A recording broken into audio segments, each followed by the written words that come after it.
फिलिस्तीन लिखा हुआ बैग लेकर संसद जा पहुंची प्रियंका गांधी और मच गया हंगामा। बीजेपी ने कहा, गांधी परिवार तो तुष्टीकरण का बैग ढोता है।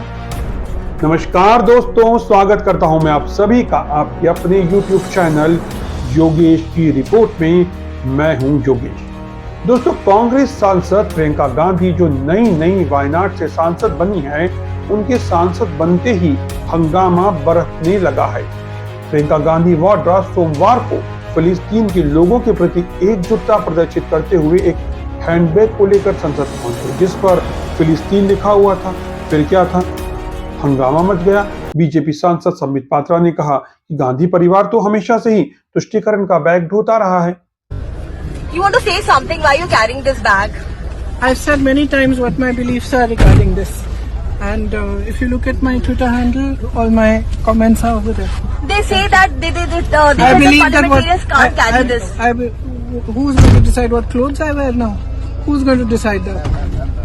That's typical patriarchy, that you decide what clothes women wear also. Okay, ma'am. I don't subscribe to that. I will wear what I want.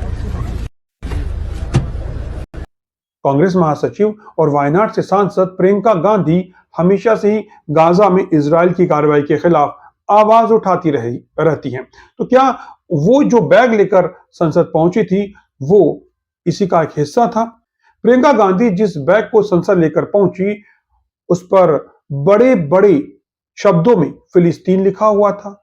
इसमें तरबूज के जैसे फिलिस्तीनी प्रतीक भी थे, जिसे फिलिस्तीनी एकजुटता का प्रतीक माना जाता है, क्योंकि तरबूज फिलिस्तीनी संस्कृति का एक अहम हिस्सा रहा है और फिलिस्तीन के लोगों के साथ एकजुटता दिखाने के लिए अक्सर कटे हुए तरबूज की तस्वीर और इमोजी का इस्तेमाल किया जाता है।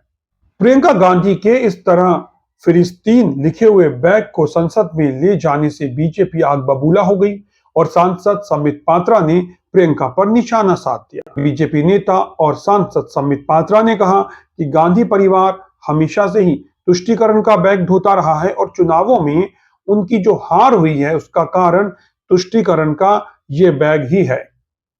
दोस्तों, हाल ही में दिल्ली में फिलिस्तीनी दूतावास के प्रभारी अबेद एलराजेक अबू जाजर ने प्रियंका गांधी से मुलाकात की थी और उन्हें जो वायनाड में उनकी जीत हुई है, उस पर बधाई दी थी। तो जून में प्रियंका गांधी ने इजराइल के प्रधानमंत्री बेंजामिन नेतन्याहू की आलोचना भी की थी और गाजा में इजराइल सरकार की कार्रवाई को नरसंहार बताया था। जी हां, उन्होंने नेतन्याहू की आलोचना भी की थी जून में, और गाजा में जो कार्रवाई है इजराइल की, उसको नरसंहार बताया था। जून में प्रियंका ने इजराइल के प्रधानमंत्री बेंजामिन नेतन्याहू के ऊपर हमला बोला था और उनकी सरकार पर बर्बरता का आरोप लगाया था। कांग्रेस महासचिव की ये जो टिप्पणी है, वो नेतन्याहू द्वारा अमेरिकी कांग्रेस को दिए गए भाषण में गाजा में इजराइल के जो युद्ध का बचाव उन्होंने किया था, उसके बाद आई थी।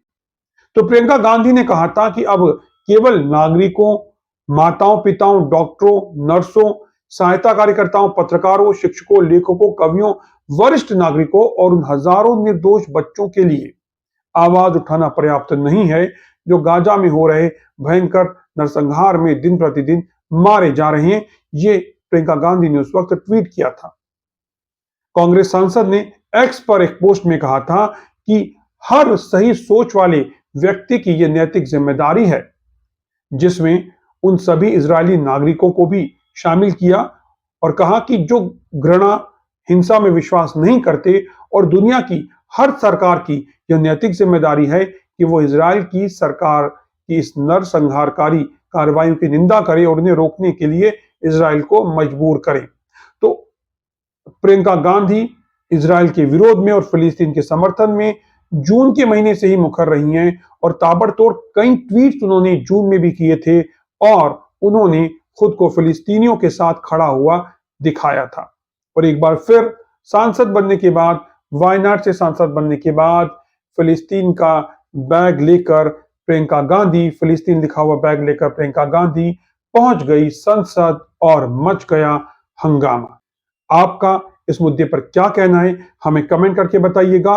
और हाँ, यदि आपको ये वीडियो पसंद आया हो तो वीडियो को लाइक करें, चैनल को सब्सक्राइब करें और बेल आइकॉन को दबाना ना भूलें ताकि आपको नोटिफिकेशंस मिलते रहें। फिलहाल इस वीडियो में इतना ही, मुझे दीजिए इजाजत। नमस्कार।